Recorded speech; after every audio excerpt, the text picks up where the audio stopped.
Selamat pagi, selamat siang, selamat sore, selamat malam. Kami dari grup 2, kelas AID 1, Laboratorium Sustainable Manufacturing System. Anggota kelompok kami yaitu Brian, Nicholas Jordan, Eli Alexander, Rudi Sudomo, dan Aga Sujarwo Putro. Pada pembahasan kali ini, kami akan membahas tentang forecasting. Forecasting adalah estimasi atau prediksi dari masa depan. Variabel yang diramal dapat berupa apa saja, yang paling sering adalah demand, selain itu bisa jadi supply, harga, kapasitas, dan lain-lain. Selanjutnya, pembahasan kami yaitu control chart.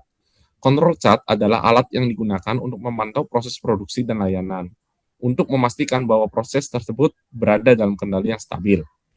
Statistical Process Control atau SPC adalah sekumpulan alat bantu pemecah masalah yang sangat efektif dalam mencapai stabilitas proses dan meningkatnya kapabilitas dengan mengurangi variabilitasnya. Terdapat 7 tools yang dapat kita gunakan, yaitu histogram, check sheet, Pareto chart, cause dan effect diagram, defect concentration diagram, scatter diagram, dan control chart itu sendiri. Selanjutnya adalah Enterprise Resource Planning atau ERP.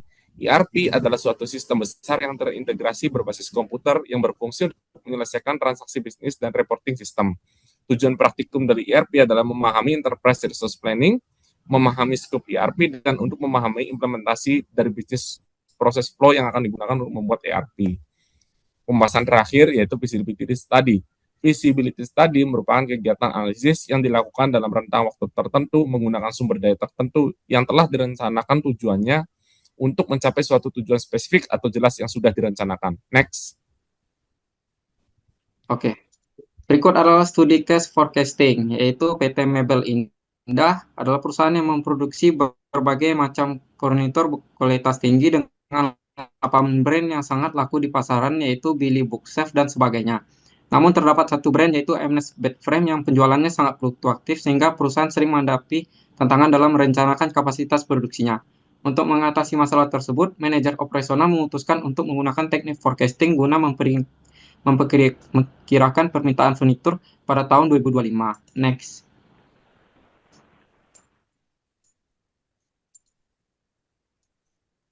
Berikut adalah data tabel moving average sales data yang digunakan dari tahun 2023 hingga tahun 2024. Dari hasil grafik moving average menggunakan aplikasi Minitab dengan garis forecast rata meskipun data historis menunjukkan tren meningkat. Dari nilai bisa dilihat dari hasil MAPE atau ukuran tingkat kesalahan sebesar 7% dan ini sudah masuk ke dalam kategori akurasi yang baik yaitu 10%. Next. Untuk metode Hall, dari grafik bisa dilihat MAPE yang didapatkan yaitu sebesar 5% yang menunjukkan bahwa metode ini memiliki tingkat akurasi yang lebih baik dibandingkan moving average. Selanjutnya yaitu time series decomposition atau disebut TSD. Dari grafik pola tren meningkat dari awal hingga akhir periode, metode TSD data yang digunakan tidak memiliki pola musiman serta tidak direkomendasikan memakai metode ini. Next. Yang terakhir adalah Winter Method. Dari hasil menunjukkan pola data yang cenderung meningkat dan sedikit variasi musiman dengan menggunakan nilai alpha, beta, dan delta sebesar 0,4. Nilai akurasi MAPE yang didapat yaitu sebesar 5% yang artinya tingkat error relatif rendah serta nilai forecast yang menunjukkan kenaikan yang cukup stabil. Kesimpulannya yaitu yang pertama, metode moving average kurang cocok dikarenakan data cukup fluktuatif sehingga ramalan terlalu halus dan tidak mampu mengikuti perubahan. Yang kedua, Hall method memberikan hasil lebih baik daripada moving average. Yang ketiga, TSD tidak cocok pada data ini karena memerlukan pola musiman. Yang terakhir, Winter method cocok pada data ini yang memiliki pola musiman meskipun tidak terlalu kuat dan hasil pada Minitab memberikan pola ramalan yang paling rapi dan mendekati pergerakan data aktual. Next. Oke, selanjutnya untuk control chart, di sini diambil studi case pada PT Mebel Indah, di mana PT Mebel Indah ini ingin menerapkan pengendalian kualitas pada dua produknya, yaitu Kallax dan juga Lecovitable, menggunakan control chart. Dan ini bertujuan untuk pengendalian kualitas produk dan juga untuk memastikan dimensi serta cacat produk terkendali. Adapun produk dan standarnya adalah sebagai berikut. Untuk Lecovitable, standarnya itu adalah panjang 120 cm dan juga memiliki toleransi plus minus 1 cm. Dan untuk Kallax di sini juga memiliki standarnya yaitu tinggi 77 cm dan memiliki toleransi plus minus 0,5 cm. Dan juga untuk cacat-cacat seperti goresan, retakan atau permukaan tidak rata itu juga masuk dalam perhitungan pengendalian kualitas. Lanjut, berikut adalah pemaparan data untuk lack of table. Di sini data yang di atas itu digunakan untuk membuat X bar R chart, di mana X bar R chart ini adalah peta kendali rata-rata dan range. Dan untuk tabel di bawah ini adalah data untuk membuat P-chart atau peta kendali proporsi. Perlu ditandai untuk tabel di atas ini sudah dimodifikasi, di mana sub grup 3 sudah diambil datanya karena subgrup 3 ini melebihi batas USL. Lanjut. Berikut ada pemaparan data untuk produk Kalax. Untuk data di atas ini adalah data untuk membuat X bar S chart, di mana X bar S chart ini adalah peta kendali rata-rata dan simpangan baku. Dan untuk tabel di bawah adalah data untuk membentuk NP chart atau peta kendali jumlah cacat. Next. Berikut merupakan hasil analisa dari software Minitab yang dimana untuk X bar R chart, P chart, X bar S chart, dan juga NP chart terlihat masih terkendali karena masih berada dalam range di bawah OSL dan juga di atas LSL. Next. Berikut merupakan analisanya. Pada lack of table, X bar R chart memiliki nilai sebagai berikut. X2 bar diperoleh 120,09, R bar 1,214, standar deviasi 0,426, dan nilai CP 0,782. Nilai CP kurang dari 1 menunjukkan kapabilitas proses masih belum konsisten menghasilkan produk yang sesuai spesifikasi, yaitu panjang 120 cm plus minus 1 cm. Dan juga untuk P-chartnya, pada grafik sudah menunjukkan sebaran data masih berada pada range USL dan juga LSL, menunjukkan bahwa proses inspeksi cacat permukaan berjalan secara statically in control, meskipun beberapa titik dekat dengan UCL. Ini merupakan poin yang perlu diperhatikan agar produk yang dihasilkan itu bisa lebih sempurna.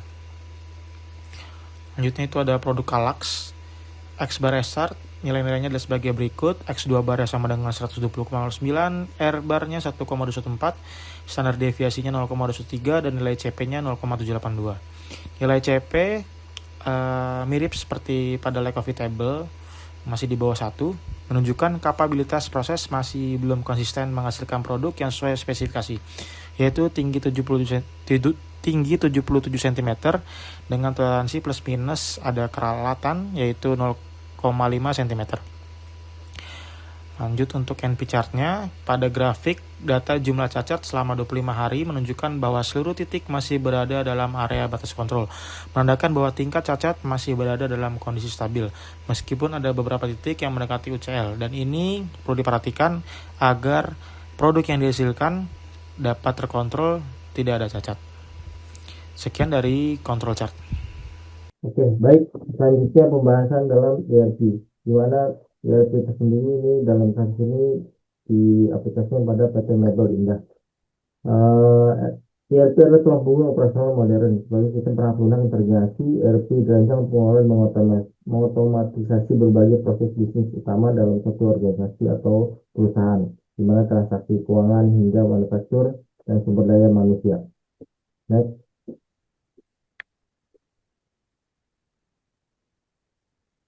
Dalam ERP tersendiri ada beberapa data yang harus diaplikasikan ke aplikasi komputer, di mana aplikasi tersebut adalah yang kita pakai adalah aplikasi Odoo.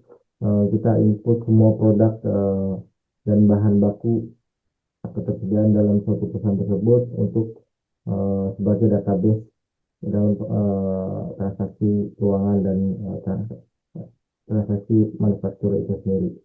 Next.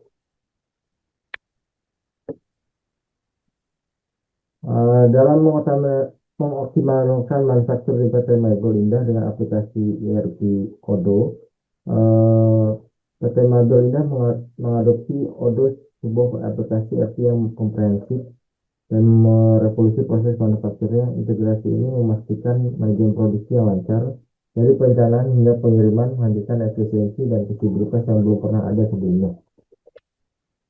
Odoo memungkinkan pengelolaan seluruh siklus produksi, mulai dari perencanaan, kebutuhan, sampai invoice eh, dari setiap produk-produk tersebut. Next. Yang terakhir adalah setelah kita memakai eh, aplikasi Odoo dalam aplik, aplikasian metode ERP di PT Mebel Indah, ada beberapa keuntungan yang didapat dari PT Mebel Indah. Pertama adalah peningkatan efisiensi operasional, otomatisasi proses pengurangi waktu siklus produksi dan meminimalkan kesalahan manual. Juga adalah visibilitas data real time, akses instansi data inventaris, produksi, dan penjualan untuk pengambilan keputusan yang lebih cepat dan akurat. Adapun manfaat selanjutnya adalah pengurangan biaya produksi, otomasi rantai pasokan, dan manajemen inventaris yang lebih baik, menghasilkan penghematan signifikan. Selanjutnya, skalabilitas dan pertumbuhan juga berbagai manfaat dalam karena sistem yang fleksibel mendukung ekspansi bisnis dan adaptasi terhadap perubahan pasar. Dan terakhir adalah ada manfaat yang mana meningkatkan kualitas produk itu sendiri. Karena kontrol kualitas yang ketat di setiap tahap produksi dalam aplikasi ini memastikan standar produk premium. Lanjut.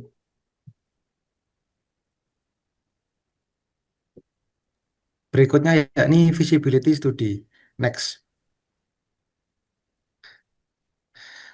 Tujuan utamanya ya ini adalah memahami kelayakan suatu proyek atau bisnis sebelum dijalankan. Kemudian proyek sendiri adalah kegiatan sementara dalam jangka waktu tertentu dengan alokasi sumber daya khusus untuk mencapai target yang jelas. Studi kelayakan bisnis ini dijalankan sebelum memulai usaha dan memiliki beberapa manfaat utama yakni menghindari resiko kerugian, yakni memutuskan apakah rencana bisnis perlu dilanjutkan, ditunda, atau dibatalkan. Kemudian untuk memudahkan perencanaan dan pelaksanaan, yakni merumuskan program perusahaan yang paling menguntungkan. Berikutnya yakni pengawasan dan pengendalian, memudahkan pengawasan operasional dan mencari solusi cepat jika terjadi gangguan. Next. Aspek penilaian kelayakan. Untuk menentukan kelayakan, ada beberapa aspek kritis yang harus dianalisis secara mendalam, yakni satu aspek pemasaran, menganalisis kebutuhan pelanggan, segmentasi pasar, dan target pasar. Kemudian mengevaluasi siklus hidup produk, tingkat persaingan, dan harga pangsa pasar. Kemudian indikator potensial, salah satunya yakni margin laba kotor. Kemudian yakni aspek produksi dan operasional. Pemilihan lokasi. Memilih lokasi yang strategis dan efisien bagi perusahaan dan pelanggan.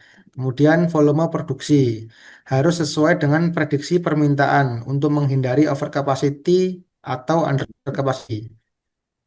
Yang berikutnya yakni mesin dan peralatan.